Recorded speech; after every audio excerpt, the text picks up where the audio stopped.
Historias de la economía.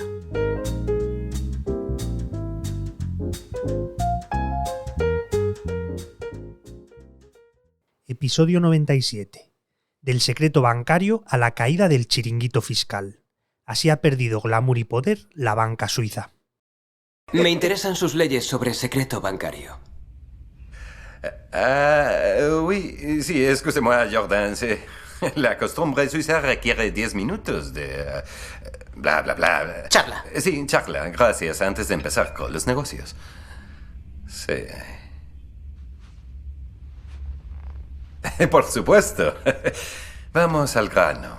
¿Qué quieres saber?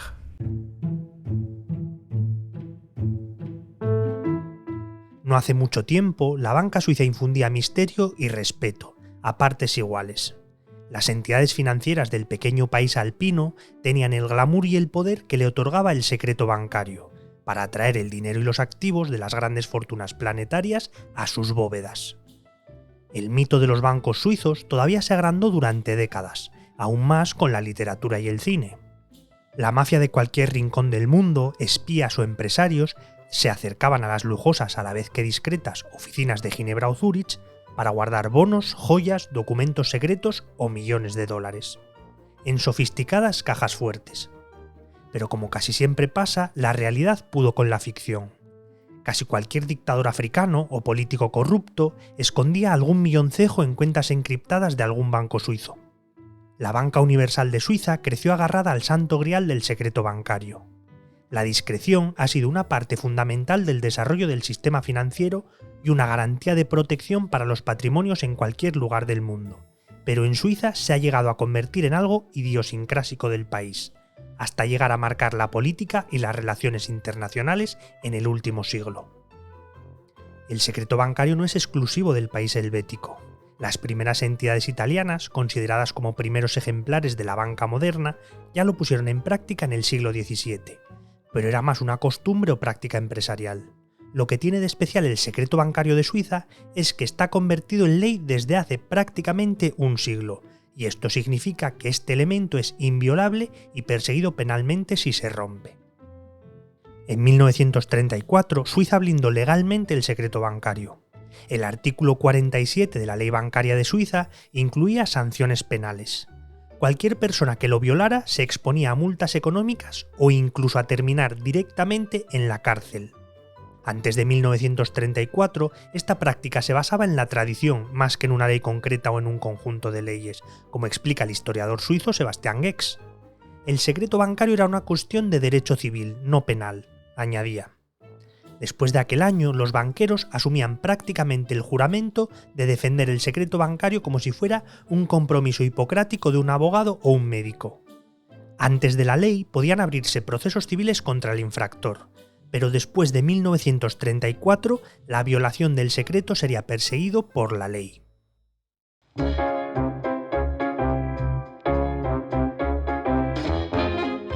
Las primeras referencias históricas del secreto bancario tienen más de 300 años de antigüedad. El Cantón de Ginebra, en 1713, adoptó un código secreto que prohibía a los bancos compartir información de clientes con terceros. Durante años y siglos, el secreto bancario se movió más en el terreno de las costumbres y de la estrategia comercial, que como una normativa. Pero lo interesante de la historia de la regla de oro de la banca suiza es por qué llegó a convertirse en ley, y todo el contexto que rodeó al secreto bancario hasta 1934. ¿Bajo qué circunstancias se verían obligados a colaborar con una investigación del FBI o del Departamento de Justicia de Estados Unidos? Ça dépend. ¿Ça dépend? Oui. ¿Ça dépend de qué exactamente? ¿De si América tiene planes para invadir Suiza en los próximos meses? ¿Compruebo si hay tanques en la Rue de la Croix? Lo que te pregunto, capullo suizo, es si vas a joderme vivo. Lo he entendido perfectamente, americano de mierda. La única razón por la que la Banque Real de Genève colaboraría con una entidad extranjera sería si el delito perseguido también fuese delito en Suiza. Pero hay muy pocas leyes suizas que persigan sus prácticas. Financieramente hablando, está ahora en el cielo. Si el Departamento de Justicia americano nos enviara una citación, se convertiría en papier toilette. Nos limpiaríamos el culo con ella. A menos que se trate de una investigación de fraude de valores, que es un delito aquí en Suiza, según creo, y entonces tendría que haber cooperación de su parte, si no me equivoco. Sí. Sí, así es. Suponiendo que la cuenta esté a su nombre.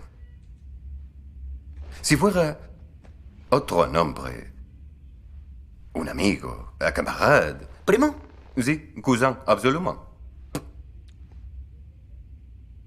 ¿Familiar? Sí.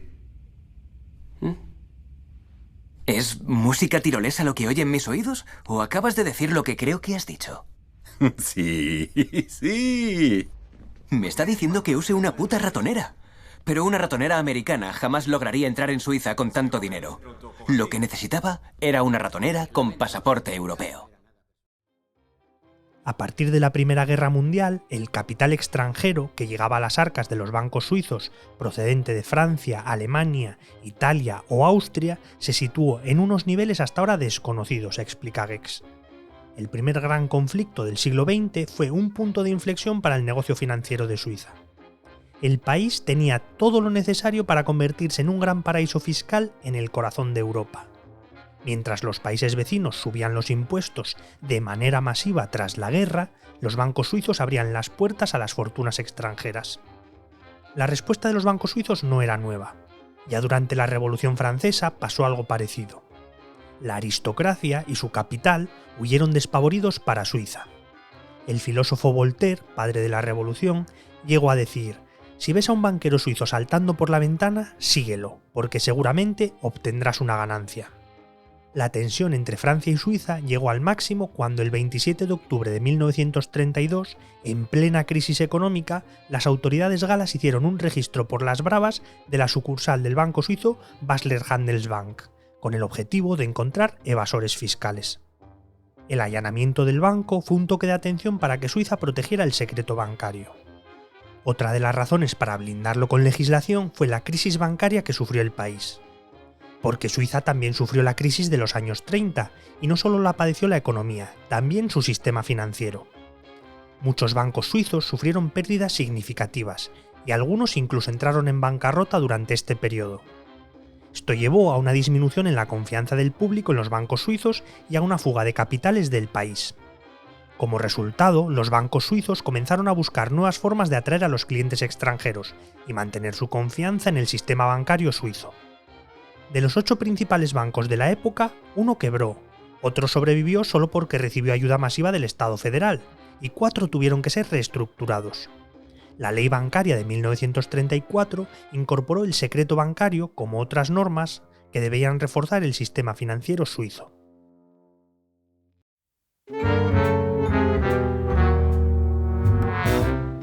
La reforma bancaria salió tan bien que durante más de 70 años el secreto bancario casi se convirtió en un bien sagrado, tanto dentro como fuera de Suiza. Sobrevivió a la Segunda Guerra Mundial, a la posguerra, a las crisis galopantes de los 70 y los 80. Pocos aspectos cambiaron año tras año. Incluso el contexto de globalización de las finanzas favoreció que cada vez más millones y millones de cualquier rincón del mundo traspasaran las fronteras de Suiza. La opacidad de los bancos suizos era la llave del paraíso fiscal.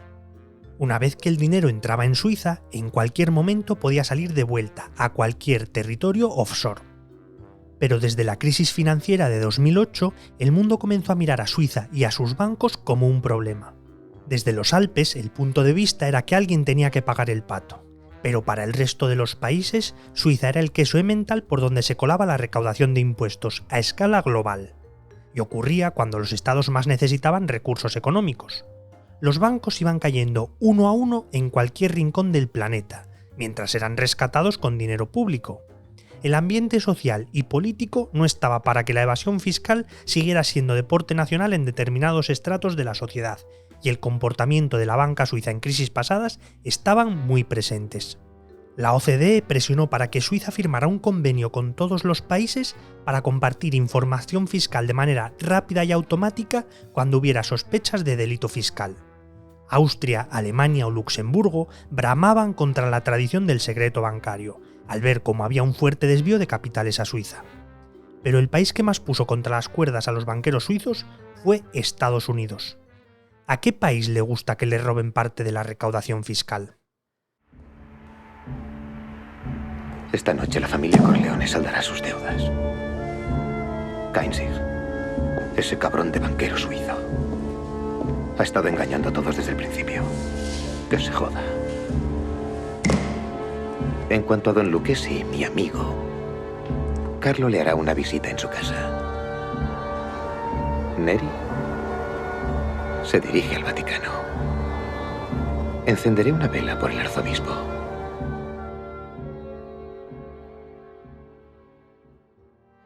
Todo el peso de la justicia estadounidense fue cayendo uno a uno sobre los bancos suizos. La primera entidad en caer fue UBS, hoy caballero blanco de Credit Suisse, que pagó en 2009 más de 780 millones de dólares por facilitar a 4.700 clientes estadounidenses evadir impuestos, y desveló el nombre de los evasores. Fue en 2009. Posteriormente se declararon en parecidos delitos entidades como Lombardier, VP o Julius Baer, y así hasta 80 entidades más.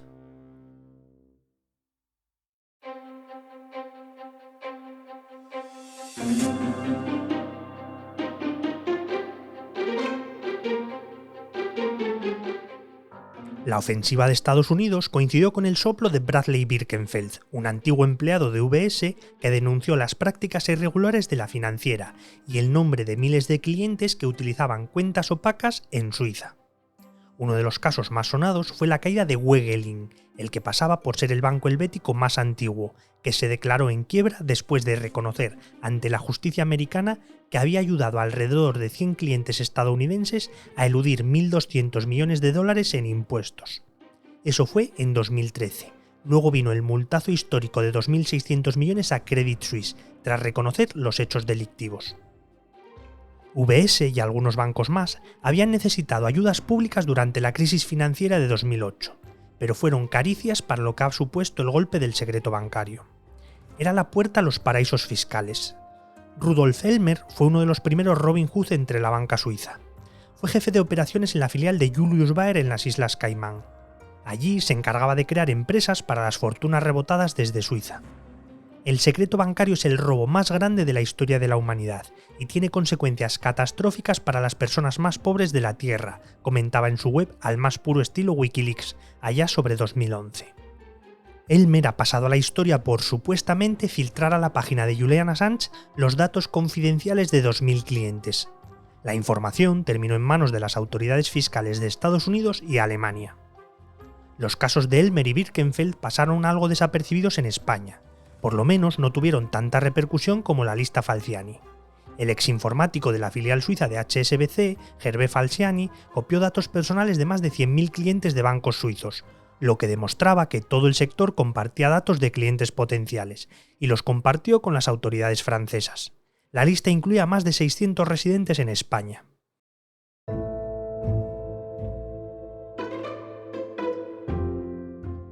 Desde la anterior crisis, casualidades que haya coincidido con la caída del secreto bancario y del chiringuito fiscal, los bancos suizos no levantan cabeza. Credit Suisse ha sido el castañazo sonoro, pero la consultora Boston Consulting contempla que Suiza perderá el primer puesto en gestión de fortunas extranjeras para 2026. Se lo arrebatará Hong Kong y le pisará los talones Singapur. Hace 7 años la industria suiza gestionaba el 25% del total de depósitos en el extranjero. Neutros en las grandes revoluciones de los estados que les rodean, los suizos se enriquecen con la desgracia de los demás y fundan una banca sobre las calamidades humanas, decía el filósofo y periodista François René en el siglo XIX. La banca suiza tiene un largo historial de mantener un servicio bancario eficaz y discreto, hasta con los asuntos más escabrosos. Estados Unidos ha encontrado dinero manchado de sangre en Suiza de terrorismo y Alemania ha implicado a Credit Suisse con cuentas relacionadas con el tráfico de drogas, mafias y otros grandes delitos. La hoja de servicios de los bancos suizos hasta está empañada por la gestión de las cuentas de las víctimas del Holocausto nazi. Me alegro de que haya venido a verme, señor Bond. Máxime avisándole con tan poca antelación. Si no puedes fiarte de un banquero suizo, ¿a dónde iremos a parar? Bien, ahora que ya estamos todos cómodos, ¿por qué no se sienta? No ha sido fácil, pero he recuperado el dinero. Sin duda, Sir Robert se alegrará de volver a verlo. Desde luego, el cambio actual, menos los honorarios y ciertos gastos imprevisibles. Voilà, el recibo. ¿Desea examinar mis cifras? Estoy seguro de que son perfectamente redondas. ¿Todo está ahí? No he venido por el dinero. El informe que compró Sir Robert se lo robaron a un agente del MI6 después de matarle. Quiero saber quién le mató.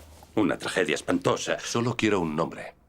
Únicamente soy el intermediario. Solo intento hacer lo que es honrado, devolver el dinero a su legítimo dueño. Y ya sabemos lo difícil que puede ser eso para un banquero suizo. La neutralidad y el secreto bancario durante la Segunda Guerra Mundial sirvió para no perder negocio a ambos lados del tablero. Gex, especialista en banca suiza, recuerda que el relato oficial gira sobre la idea de que el secreto bancario se blindó jurídicamente en la década de los 30 para ayudar a los judíos a proteger sus ahorros de las garras nazis. Pero la historia ha dado la vuelta a esa retrospectiva. Es verdad que las entidades helvéticas permitían abrir cuentas a judíos alemanes, pero a la vez hacían la vista gorda cuando los nazis obligaban a los ciudadanos perseguidos a repatriar los capitales a cuentas germanas.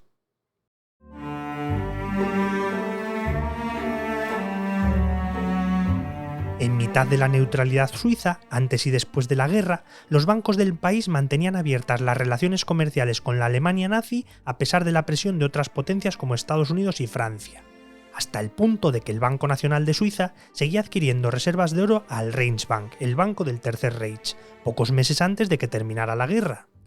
La Comisión Bergier, un órgano suizo independiente creado en los 90 para investigar las relaciones del país con los nazis, concluyó que parte del oro procedía de los territorios ocupados.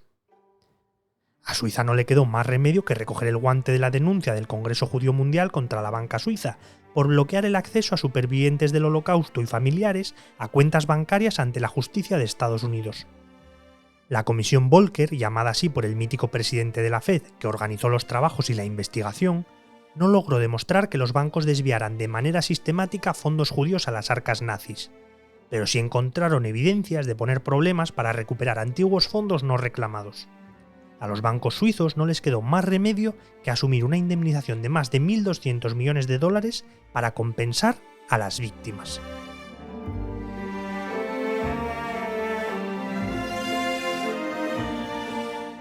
Para este capítulo hemos cogido trocitos de El Lobo de Wall Street, El Padrino tercera parte y James Bond, El mundo nunca es suficiente. El diseño sonoro de este capítulo es cosa de Israel Cánovas y Remo Vicario. La idea original y el guión son de Francisco Sánchez, mientras que la locución es mía y soy Javi Calvo.